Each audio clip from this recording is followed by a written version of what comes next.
자, 저희는 잠깐 소개를 하면 그래도 이제 처음 오셨으니까 우리는 이제 성경 동준이 어디 갔어? 동료 도망갔다 지금. 어디 갔어? 듣고 있을 거야. 이제 구약 성경 개론을 공부하고 있어요. 앞에 보시면 제 구약 정경 개론이라는 조금 어려운 책이 있는데 이 책을 조금씩 이제 제가 이제 PPT를 만들고 자료를 만들어서 구약 성경 전체 이제 창세기부터 쭉 이제 한 책씩 공부를 하고 있는데 이제 오늘은 벌써 이제 예언서를 할 차례예요. 그래서 성경을 얼마나 아시는지 이제 좀 궁금하기도 하고 그렇지만 이제 혹시 교회에서 성경 공부 해보신 적 있으시죠? 너무 요즘에 많이 교회에서 성경 응. 아, 죄송해요. 전화 와가지고. 진짜 귀엽다. 자 그래서 구파발 교회는 성경을 가르치나요? 엄청 많이 해요. 아 진짜요? 와 그렇구나. 근데 다 까먹었어요. 너무 2년 동안 아예 교회를 안 가가지고 그렇구나. 기억이 많이 안 나요. 저희는 뭐 사실 저희 모임은 아무거나 다 얘기할 수 있는 어떤 그런 모임이에요, 진짜. 다 터놓고 저부터가 이제 아무 막말을 하고 그러기 때문에 그래서 궁금한 거나 아니면 이제 우리가 이제까지 배워왔던 거랑 좀 이제 반대되는 내용이나 다른 내용들 이런 거 다 토론할 수 있는 그런 시간이니까 이제 재밌게 하셨으면 좋겠고 그래서 이제 이 PPT를 잠깐 보면 제가 이거를 가져왔는데 잘 갖고 왔다. 이제 천천히 한번 보시면 뭐 이런 것들을 이제 공부를 했어요. 정경이 무엇인지 이제 처음부터 그냥 눈으로만 한번 훑어보세요. 다른 분들은 저기 복습한다 생각하고 구약 성경의 이제 구조가 이렇게 돼 있다. 이거 다 잘 아시는 내용이죠. 자, 그리고 이제 토라에 대해서 뭐 이런 공부 좀 했고 동준아 기억나? 자, 창세기는 원역사와 족장사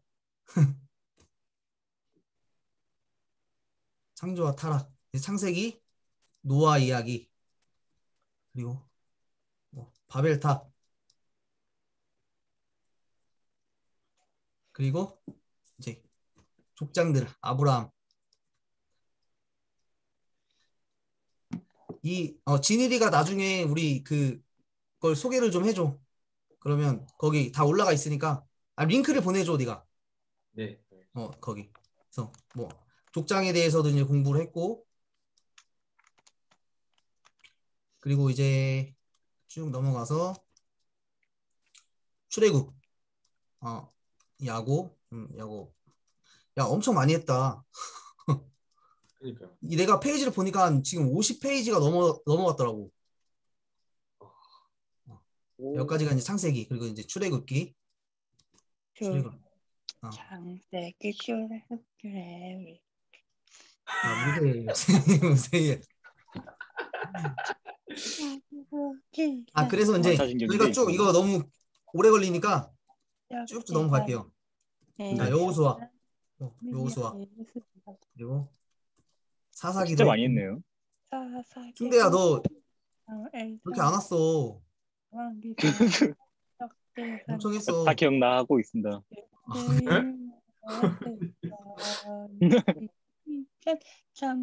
그래서 뭐 사울에 대한 이야기도 했고 다윗. 네. 제가 이제 저번 주에 교회 가가지고 고린도전서 말씀을 들었는데 이제 목사님 저한테 그때 보내주셨던 그 자료 있잖아요. 뭐?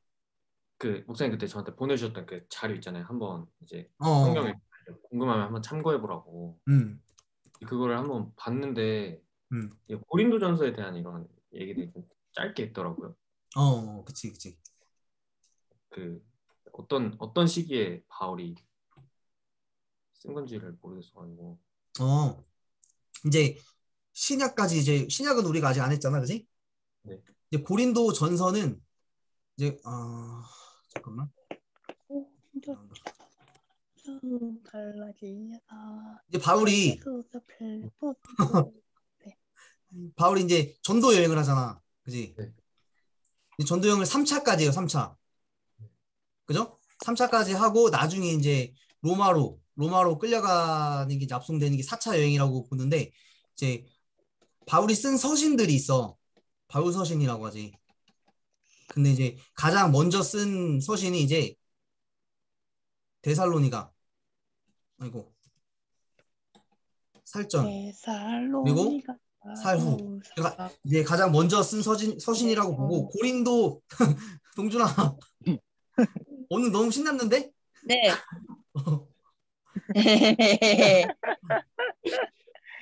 근데 이제 고린도 후서는 고린도 전서 그리고 고린도 후서는 언제 썼냐면 바울이 3차 전도 여행 때 3차 전도 여행 때 에베소라는 지역에 여기서 이제 사역을 하고 있었거든. 네. 사역을 하고 있었는데 이 전에 2차 때 바울이 고린도를 방문해. 네. 그래서 여기에다가 이제 교회를 세웠어. 고린도 교회를. 근데 이제 다시 이제 예루살렘에 왔다가 3차 전도 여행을 시작하면서 에베소라는 지역에서 사역을 하고 있다가 두란노 서원이라는 데 사역을 하고 있었는데 이 고린도 이제 바울이 세웠던 고린도 교회에서 이 바울한테 편지가 하나 와. 편지. 근데 그 편지에 이제 이 편지에 대한 답신이 고린도 전서야. 근데 이제 거기 고린도 전서에 보면 1장부터 쭉 보면 뭐 무슨 바울파, 아볼로파, 게바파, 그리스도파 뭐 이런 파들이 막 나뉘어져 있는 걸 볼 수 있거든. 그래서 이제 이 고린도 교회 이 고린도라는 지역은 사실 막 우상숭배나 아니면 뭐 그 이방 신전 이런 것들이 되게 많아가지고 여기는 이제 우상숭배의 어떤 도시라고도 볼 수 있는데 그런 데서 이제 우상숭배에 관한 음식에 관한 그런 것들 그리고 이 파가 나뉘는 그런 문제들을 바울한테 이제 이거 어떻게 해야 되냐. 바울이 사실 담임 목사라고도 볼 수 있는 거지. 그래서 이제 그거에 대해서 이제 궁금하거나 아니면 이거 좀 해결해 달라. 바울에게 편지를 썼고 바울은 그거에 대해서 이제 답변을 했던 서신이 고린도 전서야. 지난주에 7장 음. 말씀을 들었거든요. 제가 7장 말씀을 들었는데 되게 뭐라 해야 되지? 그게 이제 그 성적인 문제를 막 이렇게 다루더라고요. 뭐 그 너희들이 그렇게 어떤 성관계를 좋아할 거면 차라리 결혼을 해라. 막 이러면서 막 그 어떤 할머니가 나오셔서 본인 간증을 하시는데 막 본인 남편이 되게 막 이런 어떤 남편과의 다툼이 많았고 그래서 남편과 이별을 하기로 선택했지만 결국 다시 이런 마음을 어떤 바꾸고 남편과 다시 잘 지내게 됐다. 그래서 그러고 나서 이제 자기가 느꼈던 것 어쨌든 사랑으로서 뭐 이렇게 그런 이제 싸움이나 뭐 이런 게 변화될 수 있다 뭐 이런 말씀 간증을 하셨는데 이제 이 고린도전서의 말씀과 이제 맞아서 막 그런 얘기를 하셨던 것 같은데 이때 고린도가 굉장히 그런 어떤 성적으로 타락해 있었는지. 그 이제 지난번에 왜 내 배경 뒤에 배경 사진에 고린도 운하라는 걸 해놨잖아. 운하. 거기 보면 그게 이제 어떻게 된 거냐면 사실 이제 자 여기 보면 지중해가 이렇게 있고 여기는 이스라엘 우리가 이거 항상 보니까 이스라엘이고 여기가 이제 터키야 지금. 그리고 이렇게 그리스가 있거든. 근데 여기가 이제 아테네야. 지금 현재 아테네. 근데 여기 이렇게 반도처럼 생긴 게 하나 있는데 여기가 한 이 정도 되는 지역이 고린도라는 지역이 있어. 근데 이쪽은 이제 이탈리아겠지? 이탈리아에서 이렇게 가려면 이렇게 돌아서 가야 돼. 근데 여기에 지금 현재 여기는 이렇게 운하를 파는 거야. 그러니까 땅을 파가지고 여기 이제 바다 물길을 만들어 놓은 거지. 그래서 이제 돌아 안 가고 여기 이쪽으로 그냥 가도 되는 거야. 그리고 이제 이쪽 지중해에서 오는 것도 이렇게 돌아서 안 가고 이제 여기를 통과하면은 금방 시간이 금방 가지. 근데 이제 옛날에는 어떻게 했냐면 이제 고린도 그 성경에 나오는 그 고린도 전서와 후서의 배경 그 배경에는 이제 여기를 넘어갈 때 배를 있잖아 배. 큰 배를 육지로 굴렸던 거야. 이제 여기를 이제 이 밑에 이 통나무 같은 거 이렇게 놓고 배를 위에다가 놓고 이제 통나무로 하면서 이 육지를 여기를 지나갔던 거지. 어. 근데 이제 만약에 이렇게 지나가는데 이게 보통 한 달 정도가 걸린다고 그래, 한 달. 이 배를 넘기는 데만. 근데 이제 이 고린도는 사실 번성한 도시였고 여기는 이제 이런 이 뱃사람들이 머물면서 한 달 동안 뭐 하겠어? 이 배가 넘어가는 동안 이 사람들이 거기서 유흥을 하는 거야, 유흥. 술 먹고 뭐 그런 음주 가무를 하는 거야, 한 달 동안. 이제 사실 배를 오래 타면 이제 오래 뱃사람들이 오래 타고 육지에 오면 이제 막 그렇게 하잖아요. 술 먹고 막 그런 이제 우상숭배의 도시라고. 그냥 그런 어떤 문화적인 배경도 있고 이 고린도에는 이 아테네 그리스 이쪽에는 그 그리스 신전들이 많았어. 신전 무슨 아테네 신전 무슨 신전 무슨 신전 해가지고. 근데 이런 신전에는 뭐 어떤 사람이 있냐면 사제들이 있잖아. 사제. 신전에서 신한테 제사를 드리는 사제. 이때는 이제 남사제도 있고 여사제도 있어. 근데 이 사람들은 뭐 하는 사람이냐면 이때 당시에 이 우상 신전에는 이 사제들과 성관계를 하는 거야. 그러니까 종교적인 어떤 성관계. 그런 관계를 통해서 이제 이 신에게 어떤 제사를 드리는 그런, 그러니까 이거를 이제 성창이라고 하는 성전에 있는 남자 창녀, 아니 남자 창남, 여자 창녀 이런 식으로. 그래서 그런 어떤 문화적인 것들이 엄청나게 많았던 곳이 여기야. 이 고린도 지역이야. 그래서 고린도 전서에 보면 뒤쪽 가면 계속 어떤 그런 성적인 거 그리고 우상 제물에게 바친 음식을 먹고 안 먹고 그런 거 그런 말씀에 대해서 계속 많이 나오거든. 근데 그런 배경이 이 고린도의 어떤 이런 문화적이고 이런 우상의 신전이 있는 배경 그런 배경 하에서 이제 나왔다고 볼 수가 있지. 음. 오케이? 진님? 네. 그래서 이제 뭐 고린도전서 읽어보면은 뭐 바울이 결혼 뭐 정욕이 부릴 듯 하면 결혼해라 뭐 그런 말도 하고 이제 맞아요. 그치 부부간의 어떤 그런 언약의 관계 안에서만 어, 그런 이야기도 하고 고린도전서 한번 읽어봐 진이라 너한테 좀 필요한 말씀인 것 같아. 그래가지고 저도 그 지난주에 막 이렇게 보면서 음. 들으면서 이제 영어로 들으니까 더 이해가 안 되더라고요. 하긴 영어로 듣는구나.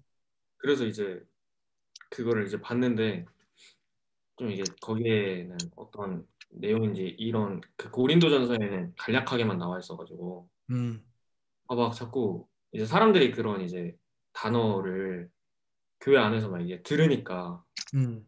이상해하고 부끄러워하니까 막 그 설교하시는 분이 계속 섹스 이거 계속 반복하시다가 갑자기 그거 정말 어메이징한 거다. 하지만 할 거면 이렇게 부부 안에서만 이렇게 해라 막 이런 말씀을 전하시는데 머릿속에 남는 거라고는 섹스 이즈 인크레디블밖에 없었어요.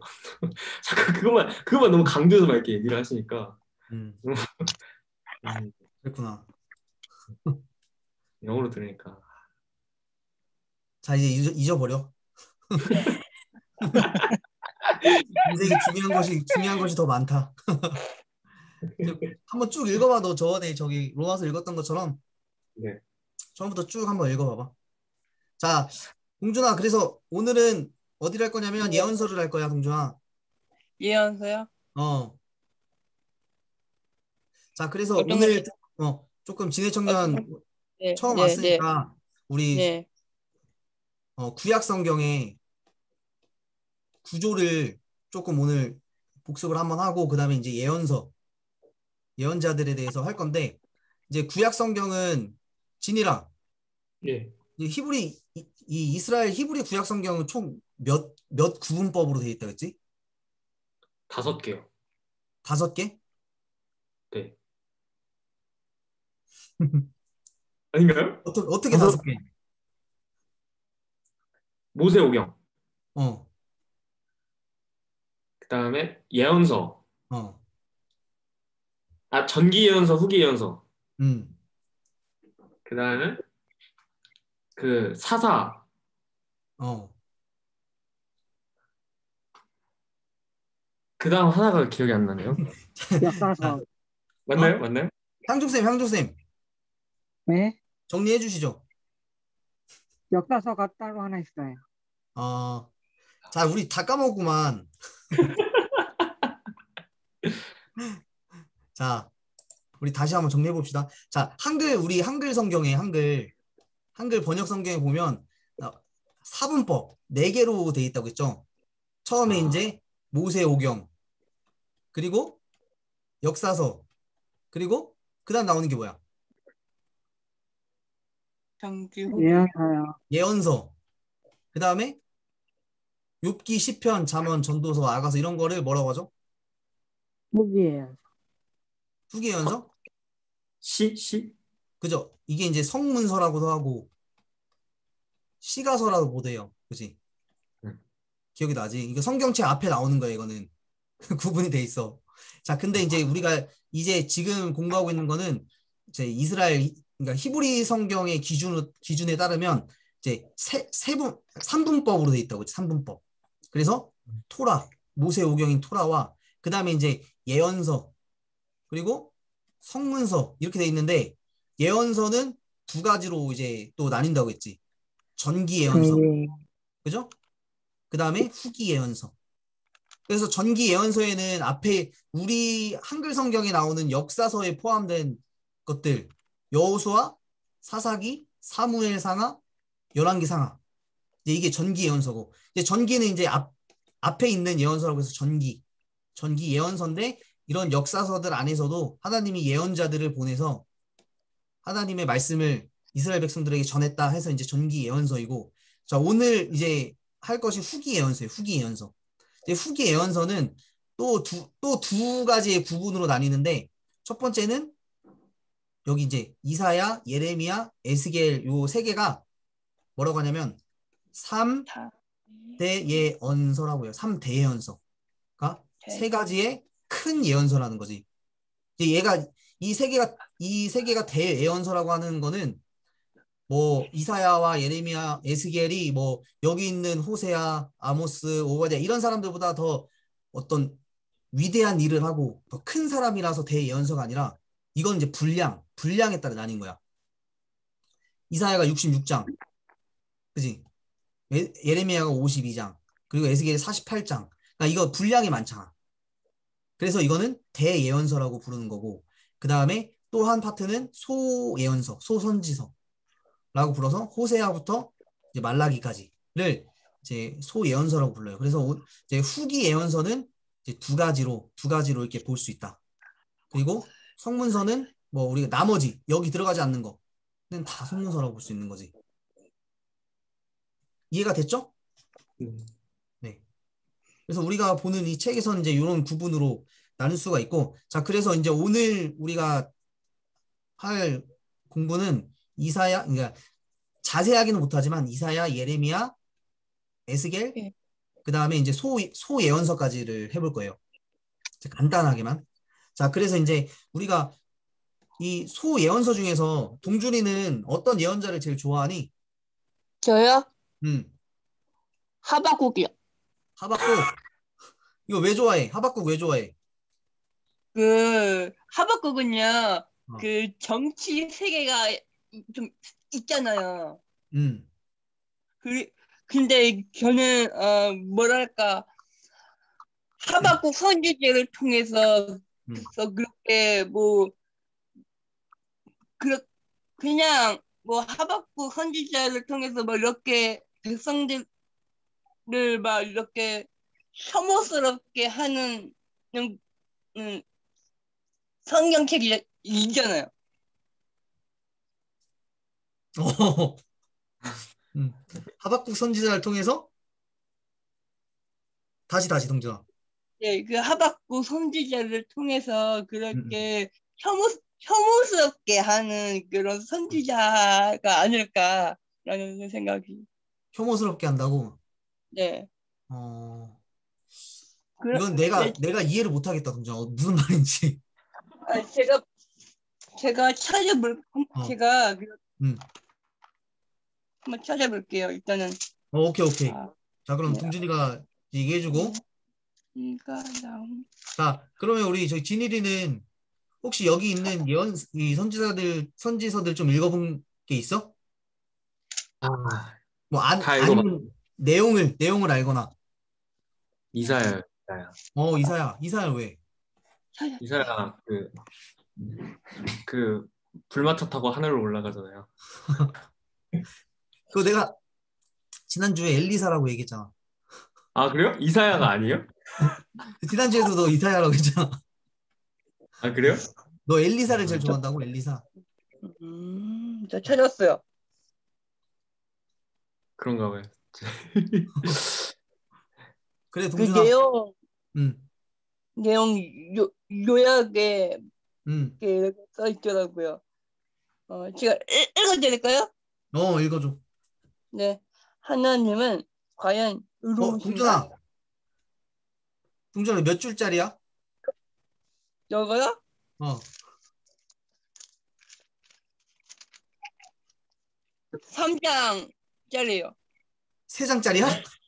네.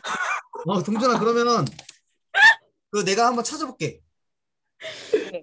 내 찾아서 한번 읽어볼게. 그러니까 동준이가 제일 좋아하는 선지자는 이제 하박국 선지자다. 네. 오케이. 거기까지만 하면 될 것 같아, 그지? 네, 하박국을 또 나중에 한번 1대1로 한번 얘기해보자, 동준아. 네. 야, 우리 같이 하는 거니까, 다 같이 하는 거니까, 그지? 네. 자, 향종쌤. 네? 어떤 선지자 제일 좋아하세요? 요나예요, 요나. 아, 요나.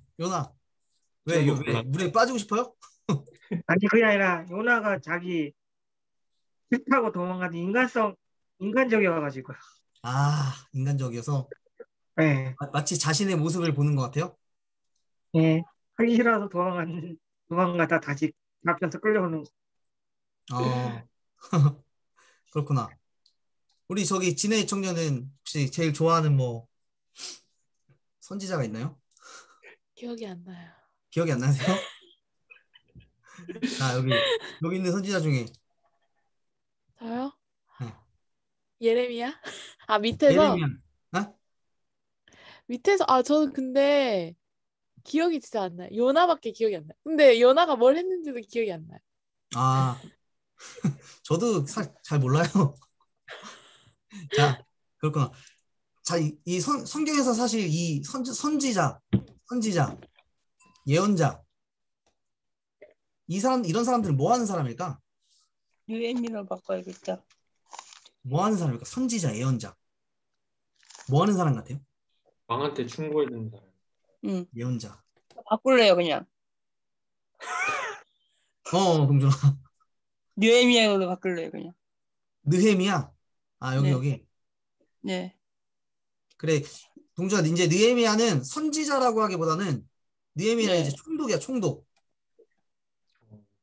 에? 느헤미야는 이제 총독인데 느헤미야도 뭐 좋은 사람이야, 동준아. 하나님의 말씀에 순종해서 느헤미야도 위대한 일을 한 사람으로 볼 수 있어.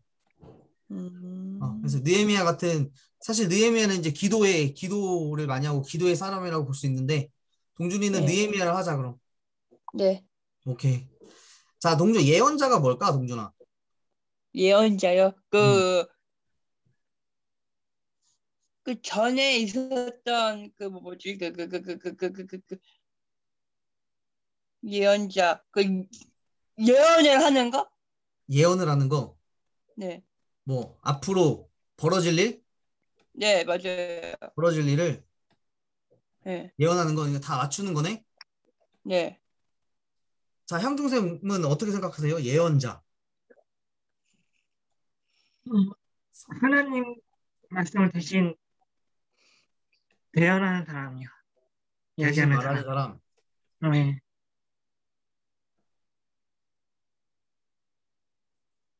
우리 진해 청년은 예언자. 예언자요. 예언자. 너 말고. 아, 진해. 같은 진이구나. 쏘리. 예언자요? 예언하는 사람. 예언자, 그죠? 예언하는 사람이 예언자지. 맞지? 자, 진이라. 그럼 너는? 예. 음. 그 사무엘 이런 사람들이 음. 왕한테 가가지고 음. 어떤 경고를 하잖아요. 음. 당신 이렇게 하면 안 된다. 어떤 제 생각에는 성경적인 교리들을 세우고 그 안에서 도덕적인 것들을 이제 이런 그 규율들을 만들어서 음. 이제 왕을 감시하는 사람, 왕한테 어떤 조언을 하는 사람, 어떤 그런. 잠시 조언. 사실 뭐 지금 진이가 이야기한 거는 뭐 이런 예언자들이 하는 일 중에는 이런 것들이 있죠, 사실. 또 특히 왕 앞에 가서 이런 사람들이 이제 뭐 궁중 예언자라고도 해. 궁중 예언자. 궁에서 이제 예언하는 자. 근데 이제 성경에서 말하는 이제 예언이라는 걸 이제 생각해 보면 아까 이제 동준이가 이야기하기로 앞에 있을 일을 미리 이제 예언한다고 했잖아, 동준아. 네. 어떤 그런 의미도 아예 없는 건 아니지만 이 예언자는 뭐냐면 사실 하나님의 말씀을 맡아서 백성들에게 아니면 왕에게 하나님의 말을 전달하는 대언자라고 보는 게 더 맞을 것 같아요. 하나님의 말씀을. 자, 그런데 우리 이 예언자들이 이 옆에 이 표를 보면 자, 여기 보면 뭐 아모스, 호세야, 이사야, 미가 이런 예언자들이 있죠. 이 예언자들이 그냥 아무 때나 아무 시기에 있었던 것이 아니라 이 예언자들은 어느 시기에 있었냐면 뭐 북왕국이라는 시대, 남왕국, 그리고 뭐 바벨론, 포로지에서, 그리고 뭐 예를 들면 뭐 예루살렘. 그러니까 이 사람들은 역사 안에서 하나님의 말씀을 전달했던 사람들인데 우리 북이스라엘과 남유대가 지난주에 근본적으로 왜 망했다고 했지? 하나님의 예배를 듣지 않아서. 하나님의 말씀을 듣지 않아서? 예. 일단 먼저 북이스라엘은 우리 지난주에 마지막에 정리했잖아. 북이스라엘은 왜 멸망했을까? 그 왕들이 타락하고 이제 하나님을 섬기지 않아서 우상을 숭배해서. 그치? 뭐 우상 숭배도 있고 하나님을 섬기지 않고 하나님 말씀에 불순종해서. 근데 그걸 한마디로 정리해보자면 그때 이렇게 정리했지. 예배 똑바로 드려라. 그러니까 예언자들은 북이스라엘 사람들에게 북이스라엘 왕을 포함해서 백성들에게 너네 하나님을 잘 섬겨라. 그러지 않으면 어떻게 된다? 너네 망한다. 망한다. 이걸 예언한 거야. 이 예언자들은 하나같이 다른 메시지는 다 다르지만 큰 하나의 어떤 줄기는 그거야. 자, 그래서 이제 이 북이스라엘이 아수르에게 망했죠. 그리고 남유다만 남았는데 이 남유다에서 예언했던 예언자들 역시 남유다에게 예언한 큰 맥락은 뭐냐면 야, 너네 하나님한테 예배 잘 드려. 북이스라엘 저렇게 하나님 섬겼다가는 너네도 똑같이 망할 거야. 이것이 남유다의 예언자들의 핵심 메시지야. 그러니까 어떻게 보면은 이 예언자 전체가 한 메시지를 하고 있다고 볼 수가 있죠. 자, 그래서 여기 보면 이제 나누자면은 9세기, 8세기, 7세기, 뭐 6세기 예언자 이렇게 볼 수 있는데 이제 우리가 여기 이제 이 사람들은 시대순으로 지금 나온 예언자들이에요. 그래서 뭐 아모스, 호세야, 그리고 이사야, 미가 뭐 이런 식으로 쭉 이제 시대순으로 나온 예언자들이고 우리가 오늘은 이제 이사야부터 시작해서 예언서에 대해서 조금 한번 정리를 조금 배워보는 시간을 갖도록 하겠습니다. 그래서 첫 번째 예언자는 이제 후기 예언서의 첫 책인 이사야라는 예언자야. 이사야는 많이 들어봤죠, 우리 모두. 네. 이사야가 혹시 이사야 하면 생각나는 것들이 있어? 저 있어요. 음. 그 장차 예수님이 십자가에 못 박혀 돌아가시겠다라는 예언을 했다는 거요. 아, 예수님에 대한 네. 뭐 예수님이 태어나심도 그렇고 네. 그리고 네. 이사야 뭐 53장 뭐 이렇게 보면은 예수님이 뭐 질고를 지고 아픔을 당하고 뭐 그런 이야기들? 네, 그런 거요. 오케이. 동준이 역시. 자, 이사야 하면은 뭐가 생각나니, 진이라? 저요?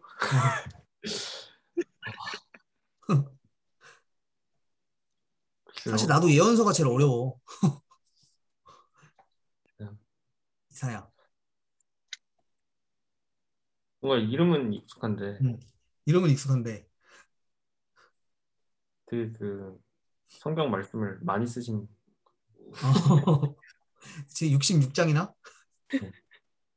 쓰신 분? 열심히 사셨어요. 사실 이제 맞아. 근데 이제 우리나라 성도들은 사실 이사야 하면 가장 많이 이야기하는 게 예수님에 대한 예언. 그러니까 예수님이 어떤 이 땅에 오셔가지고 뭐 예수님이 성취하시고 구약을 성취하시고 하는 예언들이 다 이사야서의 그러니까 신약 성경에는 이사야서를 가장 많이 인용을 하거든. 이사야서에서 이렇게 이야기했는데 예수님이 이렇게 했다. 근데 어떤 그런 예수님과 연결해서 이제 해석을 하는 본문들이 가장 많은 선지자이긴 하지, 예언자. 그치? 아브라함도 마찬가지예요. 아브라함. 네. 아브라함은 왜? 그 아브라함도 신약에 대해서 얘기하잖아요. 신약 성경에서 아브라함에 대해서도 많이 얘기하지, 그지? 네. 믿음의 조상. 그치? 자, 그래서 이제 오늘은 이사야에 대해서 조금 이사야의 구조나 이런 것들을 조금 이제 공부를 한번 해봅시다. 자, 그래서 이제 이사야를 보기 전에 사실 우리가 여기서 보는 이사야, 예레미야, 에스겔 이런 이름들은 다 사람의 이름이잖아. 네. 선지자의 사람의 이름이야. 자, 그래서 여기 보면 자신의 이름이 각 책의 명칭이 된 예언자들이라고 볼 수가 있어요. 그죠? 이사야서, 예레미야서, 호세아서. 그러면 예를 들면 호세아 이렇게 하면 이름이지, 사람 이름. 근데 네. 호세아, 서 이렇게 되면 어떻게 되는 거야? 서신. 이게 붙으면 어떻게 되는 거야? 호세아가 한 말이요. 이거는 이제 책이잖아, 책. 네. 그치. 그래서 자신의 이름이 책의 명칭이 된 거지. 그런 사람들을 이제 이야기하는데 이 여기는 좀 이제 어려우니까 좀 넘어가고. 자, 그래서 이제 이런 뭐 아모스나 호세아 이런 예언자들의 이름이 곧 책이 된 예언서를 우리는 이제 좀 어려운 말로 문서 예언이라고 해요. 문서 예언. 문서 예언. 문서 예언. 에스도 마찬가지고. 그리고 이런 사람들 여기 나오는 이런 호세아부터 이사야부터 여기 말라기까지 이런 사람들을 뭐라고 부르냐면 문서 예언자라고 불러. 문서 예언자. 자, 그러면 구약 성경에 예언자들이 아주 많은데, 자, 아까 진일이가 제일 좋아한다는 엘리사. 이 사람은 문서 예언자일까, 문서 예언자가 아닐까? 아니에요. 왜? 사람 이름이니까. 오, 똑똑한데, 동준이? 이 엘리사라는 이름에 책이 없잖아. 그지? 예. 엘리사서 이런 게 없잖아. 예. 그러니까 뭐 예언자들은 많지. 엘리야. 이 사람도 이제 예언자잖아. 근데 엘리야서 없잖아. 그러니까 이런 사람들은 그냥 구전 입으로 말하는 예언자라고 보면 이제 후대에 이런 자신의 이름을 가지고 책의 명칭이 된 예언자들을 이제 좀 어려운 신학적인 용어로 문서 예언자라고 부른다는 거지. 사실 이런 거 몰라도 되는데 이제 우리가 평생 죽을 때까지 신앙생활 하면서 문서 예언자라는 말을 뭐 못 들어보고 죽을 수도 있어, 사실. 혹시 진해청년 문서 예언자라는 말 들어보셨어요? 문서 예언자? 그러니까 이게 사실 이제 뭐 이제 이런 식으로 공부를 안 해도 되지만 우리는 이제 이 책으로 공부하면서 이제 이런 신학적인 어떤 용어를 조금 생각을 해보면서 이제 이해를 하면 조금 성경을 이해하는데 조금 폭넓게 이해를 할 수가 있죠. 그래서 이런 사람들의 이름 기억하면서 문서 예언자들이라고 부른다라는 걸 볼 수 있고, 그 문서 예언자의 이제 첫 번째가 바로 이사야 예언자예요. 이사야서. 그렇지? 내가 좋아하는 에스더서. 어? 제가 좋아하는 에스더서예요. 너 에스더서 좋아한다고? 네. 여자잖아. 네. 그래서 그럼 에스더 그치 좋지? 그 위대한 여성이잖아, 그지? 네. 나라를 구한. 네, 공준아 꼭 저기 에스더 같은 여자 만나서 결혼해라, 공준아. 네. 네. 오케이, 기도할게. 자, 네. 그래서 이제 여기 보면 우리 지난번에 했던 건데 이사야서의 사해사본이에요. 우리 사해사본 그때 한번 공부했지. 이 사해사본이 뭐였죠? 사해사본? 그 사해 근처에서 발견된 그치, 쿰난.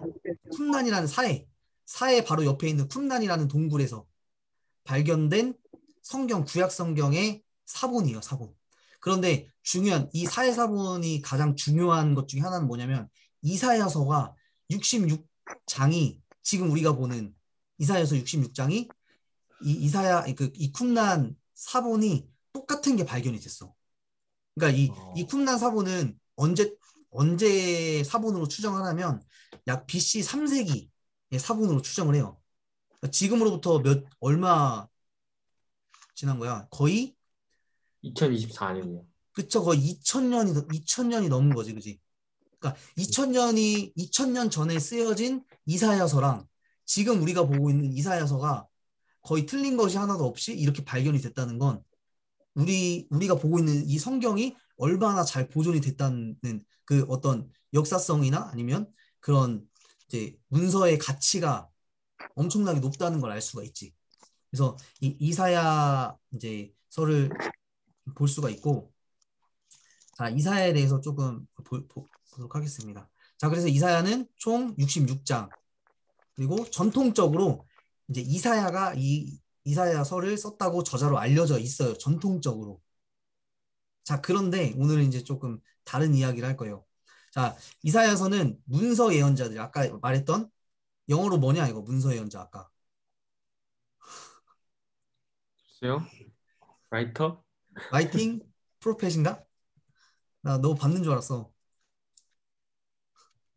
네. 라이팅 프로펫. 네. 그렇지. 자, 이 문서 예언자들 중 장수로 계산할 때 가장 큰 책이라는 거예요. 광범위하고 복합적인 책이라는 거예요. 자, 그런데 이제 조금 어려운 이야기를 우리가 좀 해보면 이제 어렵지도 않아 사실. 근데 이제 이사야서가 처음에는 이제 이사야가 기록된 걸로 계속 알고 있었어. 근데 이제 우리가 신학이 발전을 하고 성경을 연구하고 과학적으로 연구하고 이렇게 하다 보니까 이제 19세기 말에 들어서 어떤 견해가 이제 가장 대두가 됐냐면 이사야서 1장부터 66장까지가 이제 어떤 독립적인 책들의 모음이라고 밝혀지게 된 거야. 그러니까 이런 것들을 어떻게 이제 구분을 했냐면, 자, 이 둠이라는 학자에 의하면 이사야서는 1장부터 39장, 그리고 40장부터 55장, 그리고 56장부터 66장까지가 어떤 세 명의 다른 저자에 의해서 기록이 됐다는 거야. 그 이유는 뭐냐면 이사야 1장부터 39장까지의 배경은 이거는 이제 이스라엘의 왕국 시대에 자, 읽어보니까 이스라엘 왕국 시대의 어떤 이야기들, 역사 안에서 예언했던 내용들이 있었다는 거지. 1장부터 39장까지는. 근데 40장부터 55장까지 읽어보니까 배경이 바뀌는 것 같아, 배경이. 이 왕국 시대가 아니라 어느 시대냐면 이 바벨론 포로 시대. 바벨론 포로 시대에 관한 내용들이 뭐 담겨 있고 그런 어떤 배경들이 나온다는 거야. 두 번째에서는.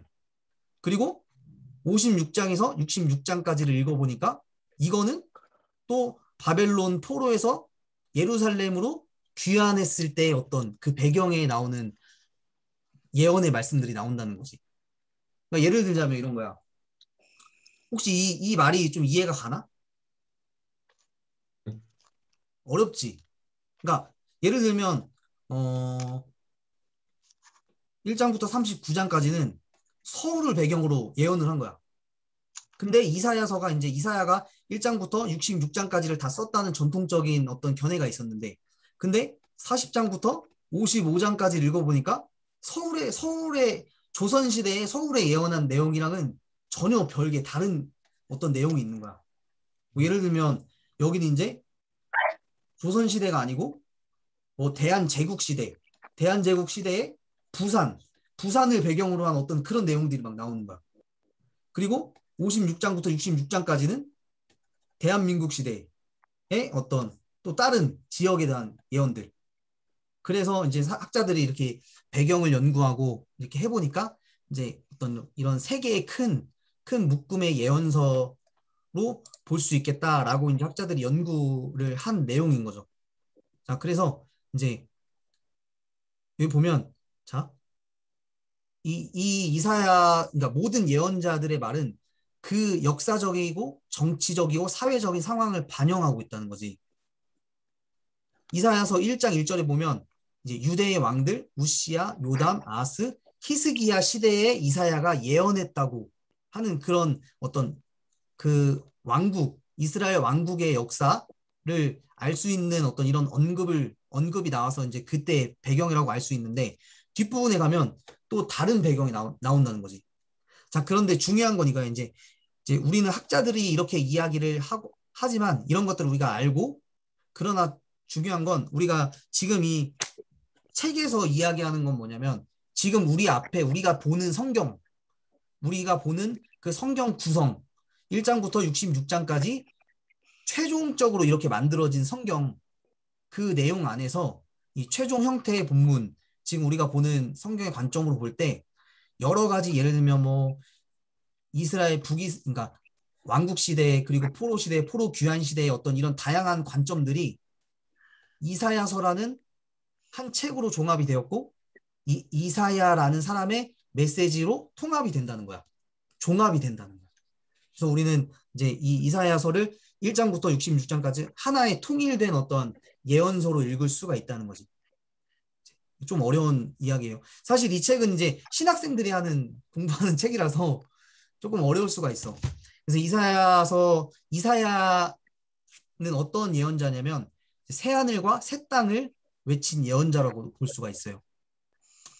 구조를 보면, 자, 여기 보면 1장을 서론으로 볼 수가 있고, 자, 2장부터, 자, 아까 어디까지 나왔죠? 2장부터? 1장부터 39장까지지. 자, 이렇게 나눠볼게. 자, 여기가 이제 한 묶음이야. 자, 여기 보면 유다에 관한 심판과 구원. 여기 남유다를 이야기하는 거겠죠. 그리고 유다 외의 열방, 다른 나라들에 대한 심판. 그리고 뭐 에돔, 시온, 예루살렘의 회복, 뭐 이런 히스기야 왕에 대한 본문. 뭐 자세히 보면 남유다가 아수르의 침공을 어떻게 막아냈는가, 뭐 이런 기록이 있다는 거야. 여기는 이제 이스라엘의 왕국 시대를 배경으로 하고 있는 거지. 그리고 40장부터 55장까지는 포로 시대. 지금 성경책 혹시 있니? 동준아? 네, 지금 있어요. 동준아 이사야 40장을 한번 찾아볼래? 이사야 44장이요? 40장. 40장이요? 성경책 있으면 40장 한번 봐봐. 다른 분들도 있으면 이사야 40장 한번. 네, 찾았어요. 몇 장 몇 절이에요? 40장 1절 한번 읽어줄래? 네. 너희의 하나님이 이르시되 너희는 위로하라, 내 백성을 위로하라. 2절까지. 너희는 예루살렘의 마음의 잣도로 말하여 그것에게 외치라. 그 노역의 때가 끝났고 그 죄악이 사함을 받았느니라. 그의 모든 죄로 말미암아 여호와의 손에서 벌을 배나 받아들이라 할지니라 하시니라. 자, 이사야 40장 1절 2절을 보면 여기 보면 갑자기 내 백성을 위로하라 이렇게 하면서 2절에 보면 뭐라 그래? 그 노역의 때, 그 고생의 때가 끝났고 그들의 죄값이 이제 심판을 받았다. 다 끝났다. 이런 이야기가 나오잖아요. 예언의 말씀이. 근데 그렇다고 보면 이 이사야 40장부터 55장까지의 이 독자는 누구냐면 지금 이스라엘이 멸망하고 포로로 끌려간 사람들을 위로하는 말씀이라는 거지. 그 사람들을 위로하라는 거야. 이제 다시 예루살렘으로 시온으로 회복할 이 포로민들을 위로하고 내 백성을 위로하고 그런 이야기가 나오는 거죠. 그러니까 좀 배경이 바뀐 걸 볼 수 있어요. 그리고 뒤에 좀 지나면 45장 1절 봐보세요. 진일이가 한번 읽어줄래? 45장 1절. 여호와께서 그의 기름 부음을 받은 고레스에게 이같이 말씀하시되 내가 그의 오른손을 붙들고 그 앞에 열국을 항복하게 하며 내가 왕들의 허리를 풀어 그 앞에 문들을 열고 성문들이 닫히지 못하게 하리라. 그치. 자, 여기는 어떤 이름이 나오니? 여기. 고레스요. 고레스가 누구야?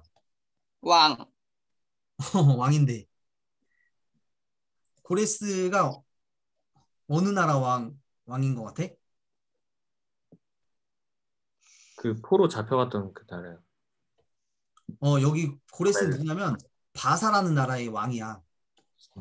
바사. 이제 성경에는 바사라고 나오는데 여기는 이제 페르시아. 이제 성경의 그 제국들을 보면 뭐 아수르, 바벨론. 근데 바벨론을 친 나라가 이제 페르시아. 이 페르시아의 왕 고레스. 이 고레스를 여기 45장 1절은 고레스를 하나님께서 기름 부어 세우셨다고 하지. 그러니까 여기 배경은 어디야? 이 왕국 시대가 아닌 거야, 지금. 여기 배경은 바벨론 시대인 거지. 그러니까 여기 또 이렇게 고레스에 대한 어떤 이야기가 나오니까 이거는 또 어떤 배경이 다른 40장부터 55장까지는 배경이 다른 포로 시대의 어떤 예언이다라고 이제 이야기를 했던 거지. 자, 우리 그 에스라 1장에 보면 에스라가 이제 바벨론에서 포로를 귀환하는데 누가 너네 예루살렘으로 돌아가도 좋다 이렇게 이야기하는 왕이 있는데 그 왕이 누굴까? 바사 왕 고레스요. 어떻게 알았어? 다 알고 있습니다.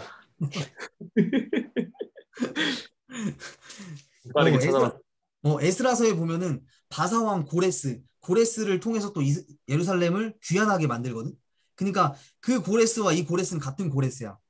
같은 왕이야. 그러니까 여기는 이제 에스라는 그 바벨론 포로 어떤 그 배경 안에서 쓰여진 본문인데 뭐 이사야에서도 같은 사람이 나오고 또 이제 그런 걸 보면 여기 이제 포로 시대의 어떤 본문으로 볼 수 있다는 거지.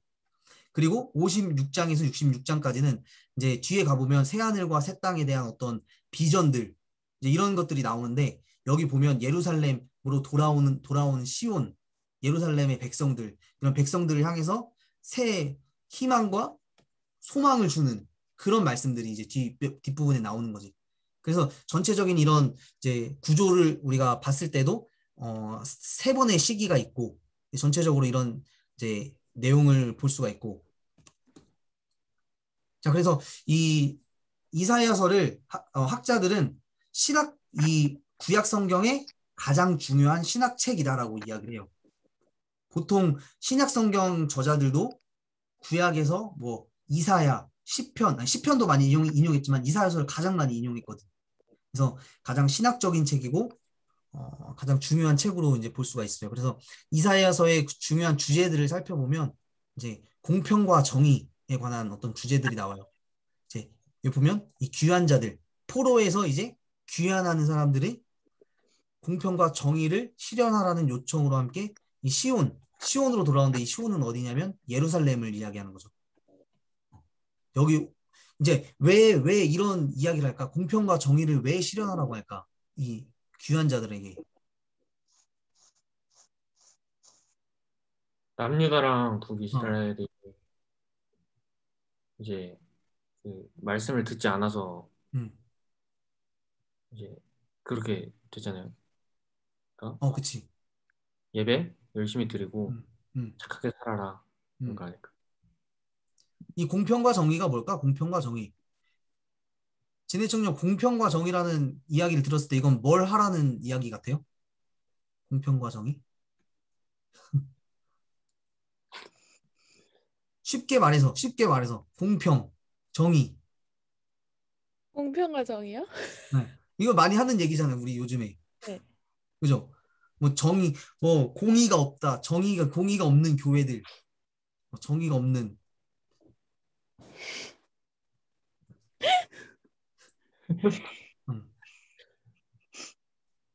말 그대로. 말 그대로. 자, 그러면 말 그대로 공평과 이제 정의를 행하라는 건데 누구에게?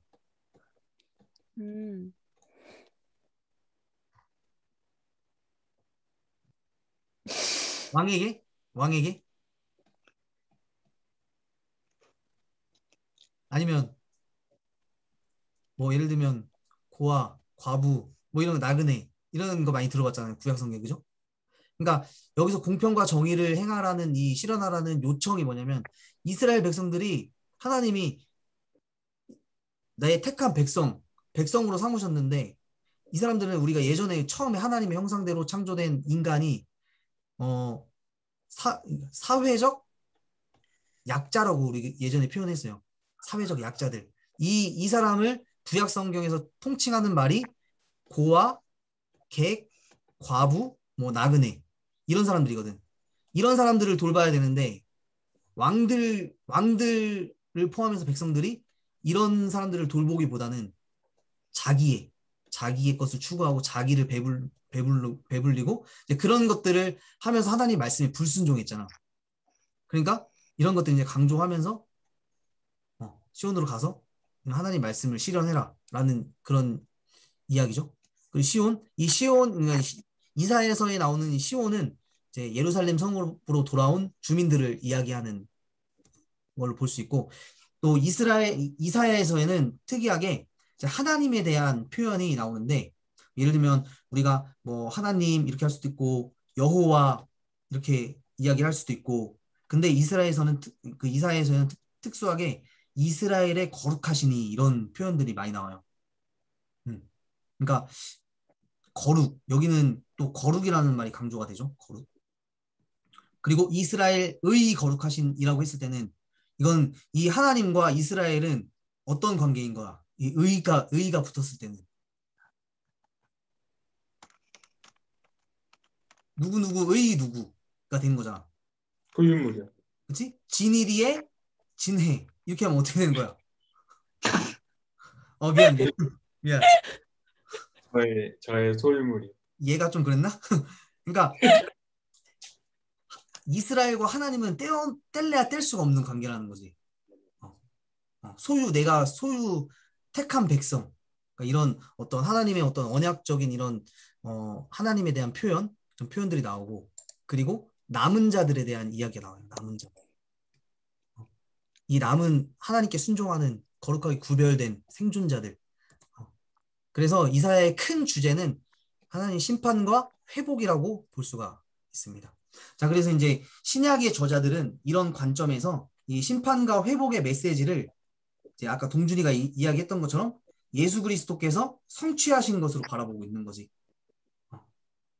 이제 동준이 무슨 말인지 알지? 네. 그치. 하나님께서 이 심판하시고 회복하시는 것을 예수님을 통해서 그지? 바라보고 있다는. 자, 두 번째 이제 예레미야. 이사야서는 이제 전체 큰 개론은 이 정도만 보고 이사야서를 읽으면 이제 우리가 지금 이야기했던 어떤 주제들, 신학적인 주제들 이런 걸 생각하고 이사야서를 읽으면 되고 예레미야 하면은 좀 무슨 좀 아는 이미지들이 있나? 예레미야? 어떤 선지자였는지? 여자예요, 남자예요? 동물의 성지 예레 아니에요? 여자예요, 남자예요? 여자일까, 남자일까? 모르겠어요. 모르겠어? 네. 그 이름만 봐서는 여자 같아, 남자 같아? 여자 같기도 하고 남자 같기도 하고 잘 모르겠어요. 그래? 오케이, 오케이. 아니, 남자, 여자 뭐가 중요해, 그지? 남자야, 남자. 남자예요? 실망이야? 동준이 실망했어? 아이, 남자네, 진짜. 아이, 그래도 좋아요, 그래도. 오케이, 오케이. 그치, 그치. 자, 아까 향종쌤이 뭐라고 하신 것 같은데. 눈물의 선지자야. 눈물의? 선지자. 왜 눈물의 선지자예요? 음, 왜 눈물의 선지자? 음, 많이 울었나? 눈물의 선지자? 이게 에레미야가 남유다의 마지막 선지자. 음. 이게 그거랑 네.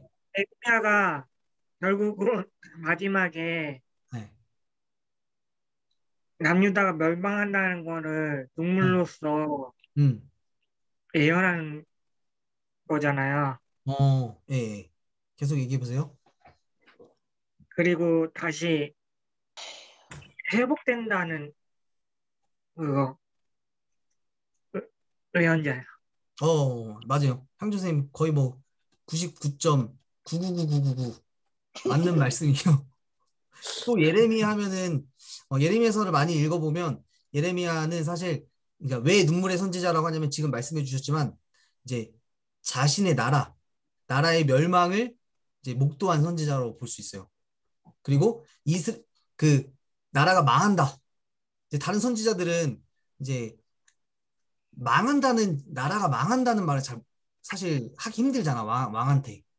근데 이 예레미야는 이 왕국의 어떤 멸망을 계속 선포한 이제 되게 어찌 보면은 쓸쓸하기도 하고 혼자 있기도 하고 이제 그런 것들이 있어. 보면 예를 들면 이제 왕에게 가서 좋은 말 막 하는 선지자들이 있단 말이야. 그런 선지자들이 있고 근데 성경에서 보면 이런 어떤 왕에게 비유를 맞추는 선지자들은 거의 거짓 선지자라고 볼 수가 있어요. 근데 이제 이 예레미야 같은 경우에는 하나님의 말씀을 전하면서 그렇게 하면 왕에게 그렇게 하면 망한다. 나라 망한다. 하나님 말씀을 계속 이런 말은 사실 하기 어렵잖아. 그리고 아까 그 사무엘이라는 선지자가 있는데 이 선지자도 마찬가지예요. 예루살렘 그 구약 이스라엘의 첫 선지자라고도 볼 수 있는 그 사무엘은 사사라고도 볼 수 있고 예언자라고 볼 수 있는 이 사무엘은 그 엘리라는 제사장이 있는데 이 엘리라는 제사장이 너무 하나님 말씀에 불순종하고 막 개판치고 이러니까 하나님이 사무엘을 부르셔가지고 꿈에 부르시고 그래서 너가 엘리한테 가서 야 엘리 너네 집 가문은 망할 거다. 하나님이 저주를 내리실 거다. 이렇게 전해라. 근데 이제 사무엘은 그 말씀을 듣고 이제 엘리에게 그대로 전하죠. 그러니까 이런 하나님의 어떤 심판의 메시지를 전하는 선지자들은 사실 삶이 힘들지. 어떻게 보면 이 관계적인 면에서. 그래서 이제 이 시대의 예언자로 살아가는 것 이런 것들은 사실 어려운 거예요. 근데 이 예레미야나 이사야, 뭐 에스겔, 나머지 소예언서 이 예언자들은 사실 특별하다고도 볼 수 있지만 특별성도 있지만 이거는 사실 누구에게 적용되냐면 우리에게 적용되는 거야. 하나님의 말씀을 우리가 맡아서 그리스도인으로서 세상 가운데 하나님의 말씀대로 살아가야 되잖아. 그러니까 우리도 하나님의 말씀을 맡은 예언자라고 볼 수 있는 거지. 이 시대에. 근데 우리가 살다 보면은 이렇게 못 살 때가 너무나 많이 있죠, 사실. 직장에서나 학교에서나. 이렇게 어떤 구별된 그 거룩한 것을 지키면서 살아가야 하는데 이제 세상적으로 좋아하는 그런 말들, 어떤 타협하는 말들, 뭐 그런 것들을 하면서 살아갈 때가 많이 있잖아요. 예언자들의 모습 속에서 우리의 모습을 좀 보면서 좀 이렇게 생각해 볼 수가 있을 것 같고, 자, 그래서 이 예레미야는 총 52장이고 눈물의 선지자 방금 설명했고, 그래서 이 예레미야는 이제 예레미야서를 읽어보면 바룩이라는 사람이 나와요. 이 바룩이라는 어떤 제자로 볼 수 있는데, 뒤에 보면은 바룩이 이제 대신해서 기록해 주는 어떤 본문, 이런 본문도 있는데, 그래서 이 바룩이라는 사람이 예레미야가 불러주는 것을 적었다라고 이제 어떤 보는 견해가 있고, 아까 눈물의 선지자라고 얘기했던 것처럼 가장 인간적인 모습이 드러나는 예언자라고 볼 수가 있어요. 예레미야는. 자, 그래서 이 유다 왕국이 쇠퇴해가는 시기, 즉 멸망에 이르는 시기에 활동한 예언자의 삶에 대한 증언이 바로 예레미야라고 볼 수가 있어요. 예레미야는 이제 예레미야의 소명을 받고 하나님께서 예레미야에게 주신 사명은 이스라엘의 예배가 불성실하다. 너네 하나님의 심판이 임할 거다. 이런 것들을 이제 이야기하는 거지.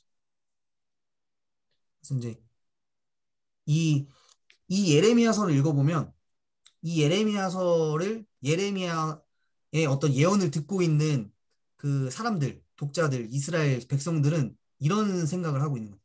예루살렘 성전은 멸망하지 않는다. 하나님이 세우신 이 성전은 절대 멸망하지 않는다.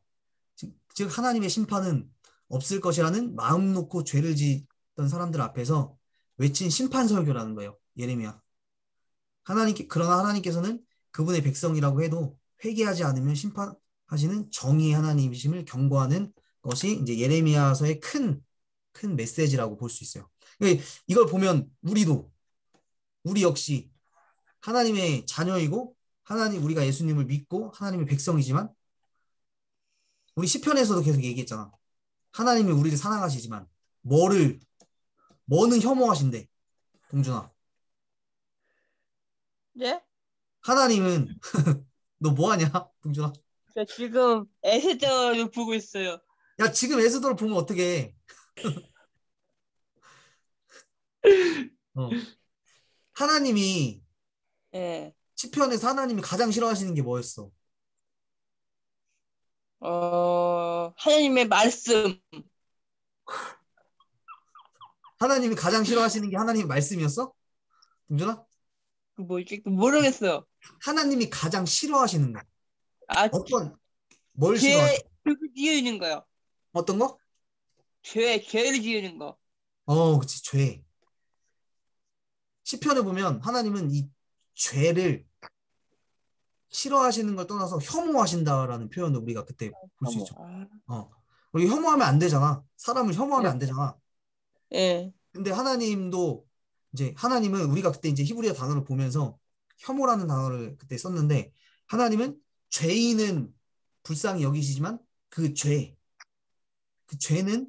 싫어하시고 혐오하신다는 어떤 그런 걸 볼 때, 우리 하나님의 백성들도 백성이라고 할지라도 이 죄를 짓고 회개하지 않으면 심판하시는 정의의 하나님이심을 이 예레미야의 어떤 선포를 통해서 우리가 알 수 있죠. 그래서 볼 수 있고, 그래서 이제 여기 보면 이제 영남신학대학교라는 신학교가 있는데, 여기 구약 교수님께서 이런 말씀을 하세요. 이제 저도 이걸 보면서 많이 이제 배웠는데, 진일이가 한번 읽어줄래? 맨 위에. 사회적 약자를 외면한 채 교회는 하나님께서 세우셨으므로 심판받지 않는다라면서 기복신앙과 자아도취에 빠지지 않았는지 반성해야 한다. 예레미야서에 읽어보면 예레미야서의 메시지를 지금 현재의 식으로 가지고 온 거야. 지금 우리 교회의 모습을 또 볼 수가 있죠. 뒤돌아 볼 수 있죠. 교회는 하나님이 세우셨으므로 심판받지 않는다. 예레미야의 설교에 의하면 이거는 어떤 거야? 맞지 않는 거지. 예레미야의 설교를 다른 말로 어떤 표현을 하냐면,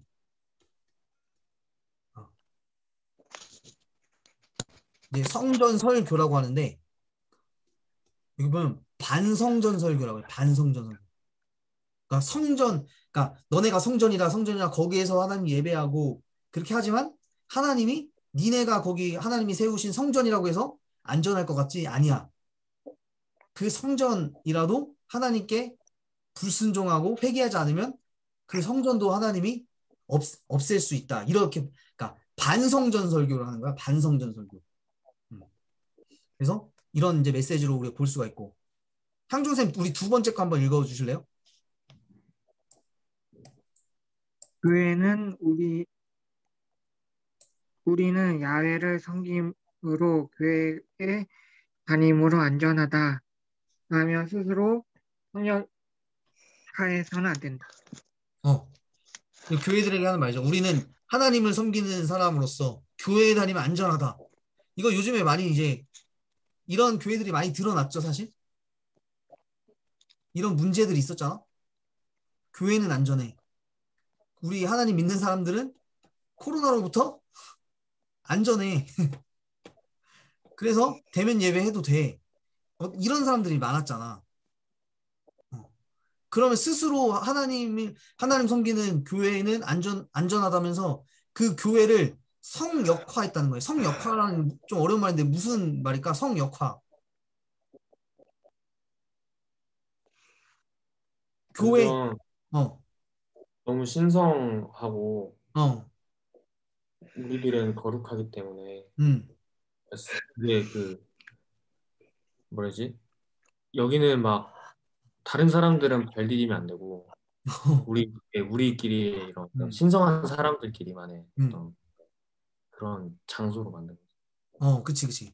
그러니까 뭐 스스로 이제 교회는 교회를 성스럽고 어떤 그런 하나님의 백성의 모임으로 이제 그렇게 자기 자신들이 생각을 했다는 거지. 그렇게 하면 안 된다는 거야, 교회는. 사회의 어떤 유익을 위해서 그런 걸 위해서 교회가 책임질 건 또 하는 것이 교회여야 되는데, 그지? 세 번째, 예수께서는 이렇게 성역화되어 버린 교회에 대해 나의 교회를 도적의 소굴로 만들었다. 이제 이 신약 성경에 나오는 이야기죠. 그리고 이제 예레미야서에서도 나오는 이야기예요. 너네가 만민이 기도하는 집을 도적의 소굴로 만들었다. 어떤 이런 어떤 성전 설교를 또 이야기하고, 갈등 해소를 위해서 기도해야 할 교회가 오히려 기득권을 지키기 위해 갈등을 부추기는 모습은 예레미야 시대의 종교 귀족들의 모습과 비슷한 모습이다. 많이 보죠, 이런 거 사실. 얼마 전에도 참 좀 그랬는데, 누구야? 전 모모. 거기 막 이름만 대면 다 아는 목사님들 가가지고 거기서 기도하고, 사실 이 사람이 했던 어떤 정치적인 어떤 그런 거나 좀 많이 어떤 회개함이 없이, 그런데 기독교의 어떤 이런 갈등을 해소해야 할 기독교의 어떤 지도자들이 오히려 이런 데 가가지고 이제 막 기도해주고, 뭐 이제 너무 자세하게 하기엔 좀 그렇지만 아무튼 안 좋죠, 사실 이런 모습들이. 그렇죠. 근데 그런 말이 있어. 내가 옛날에 무슨 말을 들었냐면, 이제 교회에, 나도 이제 목사지만 교회 목사님들이, 아니 이제 전체 다는 아니고, 이런 얘기했어. 교회 성도님들 중에 암이 걸린 권사님이 있어. 그리고 암이 걸린 청년, 감기가 걸린 권사님이 있어. 여기를 신방을 갈까, 여기를 신방을 갈까? 권사님. 어딜 가야 돼? 여길 가야 되잖아. 근데 여길 간다는 거야. 왜 그럴까? 권사님은 교회에서 영향력이 있으니까. 그지? 영향력도 있고, 어떻게 보면 이 청소년, 여기는 이제 버는 돈이 없어. 여기 11조를 안 내는 성도야. 근데 여기는 권사님이 교회의 어떤 재정을 책임질 권사님 11조 내는 성도잖아. 그러니까 이거는 이제 좀 내가 어떤 목회자들이 성찰을 하기 위한 어떤 그런 하나의 예의지, 다 이렇게 한다는 건 아니지만, 그래도 이제 이런 두 케이스가 있을 땐 암이 걸린 청소년한테 가야지 감기 걸린 권사님한테 가서 가면 안 된다는 거지. 그러니까 우리도 마찬가지로 오히려 이 기득권을 지키기 위한 어떤 그런 행동들은 삼가해야 된다는 거죠. 그리고 마지막으로 하나님의 심판을 받지 않는 대상은 없다. 교회도 회개하지 않으면 하나님께 심판을 받는다. 라고 볼 수 있죠. 하나님은 죄를 묵인하시는 분이 아니라 예루살렘 성전과 이 실로 성소를 파괴하는 심판으로 유다 백성의 죄를 심판하신 정의의 하나님이시다라는 것을 생각해 볼 수 있어요. 지금 뭐가 좀 끊겼나? 네, 아니 지금 괜찮아요. 괜찮아? 나는 왜 내 카메라가 멈췄지? 제가 봐도 멈춰 있어요. 가만히 있는데? 뭐지 이거? 그러게요. 이상하다. 멈춘 대로 할게 그냥. 소리도 나오지? 네. 네. 핸드폰으로 지금 카메라를 쓰고 있어가지고. 자, 이 마지막으로 이제 에스겔. 자, 에스겔 선지자. 이 선지자에 대해서 이제 보도록 하겠습니다. 자, 에스겔은 이제 바벨론 포로기에 활동한 예언자로 볼 수 있어요. 총 48장으로 되어 있고. 자, 에스겔의 사람의 이름은 이런 뜻이에요. 하나님이 강하게 하신다. 하나님이 단련시킨다라는 뜻을 가지고 있는 선지자예요. 에스겔의 출신을 보면 에스겔서 1장에 보면 이제 제사장 출신이에요. 에스겔은 제사장이었어요. 제사장. 그리고 하나님의 부르심을 받은 선지자였고 30세의 나이로 30살의 나이로 이제 유다가 포로로 끌려간 지 5년째 되는 해의 부름. 그러니까 여기 보면 아까 예레미야는 포로를 끌려가기 전에 그 이스라엘 남유다의 그 왕국이 멸망하는 것을 이제 본 사람이고, 에스겔은 그 뒤에 끌려간 이후에 5년 되는 해에 어디서 부르심을 받았어? 이 사람은 에스겔은 바벨론 포로지에서 이제 부르심을 받았다고 볼 수가 있어요. 자, 에스겔은 유대인이 우상 숭배로 하나님의 심판을 받아서 유다 왕국이 멸망하고 수도 예루살렘이 파괴될 것이라는 예언을 했어요. 원래 예루살렘은 어떤 지역이지? 예루살렘? 수도. 유대 왕국, 그러니까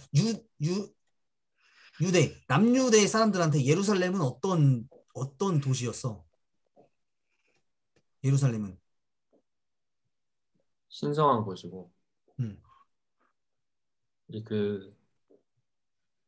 그때 아닌가? 우리 지난주에 우리 남유다랑 북이스라엘 했을 때 북이스라엘에 여로보암이라는 왕이 있었지. 이 왕이 두 가지 일을 했는데, 이 이스라엘 북단 단이라는 곳과 베델이라는 곳에 이제 성소를 만들었잖아. 근데 이 만든 이유는 여기 있는 지파들이 남쪽 예루살렘에 1년에 3번씩 제사를 드리러 가야 되는, 하나님을 만나러. 그러니까 자꾸 내려가다 보면 여기 있는 사람들이 자꾸 마음이 남쪽으로 이제 빼앗기는 거잖아. 그래서 그런 것들을 막기 위해서 이제 두 성소를 만들었는데, 이 예루살렘이라고 하는 곳은 종교적으로 아주 중요한 어떤 도시였고, 또한 정치적으로도 아주 중요한 도시였잖아. 다윗. 그래서 이 유대인들한테 이 예루살렘이라는 도시는 엄청난 어떤 멸망하지 않을 어떤 그런 신적인 어떤 도시였는데, 예루살렘 파괴될 것이라고 예언을 했다는 거죠. 근데 그 예언대로 예루살렘은 함락되고 파괴되고, 그 후로 이 시대에 빠진 동포들을 위로하고 격려하기 위하여 이스라엘의 회복과 예루살렘 성전의 재건을 예언한 선지자가 바로 에스겔이에요. 그래서 에스겔 뒤쪽에 보면 이제 성전에 대한 그 이야기들이 많이 나오는 걸 볼 수가 있어요. 성전에서 물이 흘러나오고 성전이 회복되고 이러한 모티브들이 많이, 그리고 또 마른 뼈가 막 살아나는 그런 내용들이 많이 나오죠. 자, 그래서 에스겔의 전체적인 구조를 보면 에스겔의 소명을 받고 이 유다 집, 남유다죠. 남유다의 집 멸망, 그리고 이방인들에게 임할 심판, 그리고 마지막으로 이 포로로 끌려간 이스라엘 민족들의 회복에 대해서 이제 이야기하는 것을 볼 수 있어요. 자, 그래서 보통 이 선지자들의 예언을 보면 심판만 선포한 선지자는 없어, 거의. 선지자들은 보통 이제 심판을 선포하고 나서 하나님이 회복하실 것이다 라고까지 이제 그러니까 이 심판은 하나님께서 얘네를 때려잡아 죽이려고 심판하시는 게 아니지. 하나님이 이스라엘을 심판하시는 이유는 그 목적은 뭐야? 다시 얘네들을 잘 돌려서 하나님의 백성으로 만들기 위해, 회복하시기 위해 심판하시는 거죠. 우리도 마찬가지죠. 우리가 예를 들면 진이가 인생을 살아가고 있어. 막 살아, 막 살아가고 있는데, 내가 항상 얘기하잖아. 하나님이 옛날에 뭐 어떤 안 좋은 일을 자꾸 너에게, 네가 안 좋은 일이 생기고 뭔가 네 길이 막히고 막 이런 일이 일어났을 때 하나님께서 뭐 막으시는 것 같다, 그런 이야기 했잖아. 진짜 너의 인생을 진짜 안 좋은 쪽으로 풀리지 않게 하려고 하나님이 막으시는 걸까? 아니요. 그러면 저를 사랑하는 하나님의 음. 마음이시고 저를 다시 이제 교회로 돌려놓기 위한 하나님의 심판? 이제 하나님의 마음은 이 회복에 있다는 거야. 회복에 초점이 있다는 거야. 그래서 우리의 삶을 이렇게 돌이켜 봤을 때 무조건 뭐 안 좋은 일이 생기면 다 하나님께서 하신 건 아니지만, 그래도 어떤 내가 내 삶에서 하나님이 보시기에 좀 빗나가는 방향으로 가고 있을 때 하나님께서는 우리를 자꾸 돌아오기를 원하시는 거야. 우리에게 어떤 말씀을 해주시든지, 아니면 어떤 상황과 환경을 바꿔주시든지, 어떤 일이 생기게 해주시든지, 그래서 우리를 회복시키시려는 어떤 하나님의 심판이 회복의 목적이다라는 것을 이거 예언서를 통해서 우리가 알 수가 있을 것 같아요. 그래서 마지막으로 에스겔서의 신학을 좀 보자면, 이 포로로 잡혀간 공동체에서 이 에스겔은 예루살렘에 임박한 심판을 선포했고, 예루살렘이 멸망한 후에는 회복의 메시지를 선포했다는 거죠. 회복. 이게 중요한 거죠. 회복. 그래서 에스겔은 포로 공동체, 바벨론 포로로 끌려간 공동체의 소망 신학이라고 볼 수 있어요. 소망을 가져다주는. 우리가 에스겔을 읽었을 때 에스겔의 어떤 상징 행위나 에스겔의 어떤 심판의 어떤 말씀이나 이런 걸 봤을 때 우리는 자꾸 어떤 심판에 초점을 맞추는 게 아니라, 그거는 이 사람들에게 소망을 가져다 주려는, 회복을 하시려는 하나님의 어떤 메시지고 하나님의 심판이다라는 것을 기억하면 좋겠어요. 그래서 하나님의 본질, 하나님의 심판의 목적, 개인적인 책임, 이스라엘의 윤리적이며 종교적, 도덕적인 역사와 회복을 강조하고 있는 게 이제 에스겔이라고 볼 수가 있어요. 자, 그래서 우리가 뭐 좀 길다면 긴 시간 동안 이제 본문 다 살펴보지 못했지만 이사야, 예레미야, 에스겔, 그 나머지 이제 소예언서들은 사실 다 같은 지금 이사야, 예레미야, 에스겔과 같은 맥을 같이 하는 어떤 그런 예언의 말씀이지만 좀 조금 강조점이 다른 거야. 예를 들면 뭐 미가는 사랑을 좀 더 강조했다면, 또 호세아는 이스라엘과 하나님의 관계를 가지고 뭐 심판과 회복의 메시지를 하지만, 또 거기에는 또 어떤 고멜과 호세아의 어떤 이런 결혼 관계를 통해서 하나님의 심판과 회복, 그걸 또 이야기하는 거고. 그러니까 이 큰 줄기는 같아. 큰 줄기는. 그래서 그 소예언서는 따로 이제 보진 않을 거고, 이제 그렇게 하면 될 것 같아요. 그래서 이 예언서가 사실 읽기도 힘들고 읽기도 힘들고 이거는 진짜 내가 강의도 몇 번 해봤지만 강의하기도 가장 힘든 책이 예언서예요. 연서. 어떻게 할 수가 없어. 그래서 그 진일이한테 보내준 거 그걸 좀 읽어보면 좋을 것 같고 그 책이 그게 지금 그 생명의 말씀사에서 책으로 나올 수도 있게 됐어. 잘 됐네. 그래서 지금 뭐 메일이 왔는데 최종 심사하는 중이라고. 그래서 나도 너무 감사하게 또 그 책이 나오게 되면 한 권씩 내가 선물로 할게. 이렇게 하고 오늘은 뭐 여기까지 하면 우리 후기 예언서에 대해서는 좀 다 정리를 할 수 있는 것 같아요. 자, 그리고 우리 동준이 혹시 뭐 네, 마지막으로 할 말이나 궁금한 점이나 질문이나 뭐 있어요. 그래. 그 에스더에 대한 거는 언제 할 거예요? 에스더에 대한 거 순서대로 해야지. 순서대로. 아, 진짜. 네네도 듣고 싶고 에스더도 듣고 싶고 아가도 듣고 싶은데. 그래. 그러면 일단은 이제 한번 성경을 먼저 읽어봐. 먼저 읽어놓고 나중에 이제 하면 더 좋겠지. 미리 복습하고 하면 더 좋겠지. 그지, 동준아? 그래서 딴스예요. 자, 그래서 오늘 뭐 여기까지 하면 될 것 같아요. 그죠? 네. 벌써 8시 반인데 자, 감사드리고 진해 청년도 오늘 첫 시간인데 제가 뭐 이상한 말만 너무 많이 해가지고 사실 멘붕이 왔을 수도 있을 것 같아. 아니 워낙에 성경을 구파발교에서 너무 잘 배워서 어렵지 않나 봐, 그지? 어려워요. 너무 고맙고 그리고 잠시만.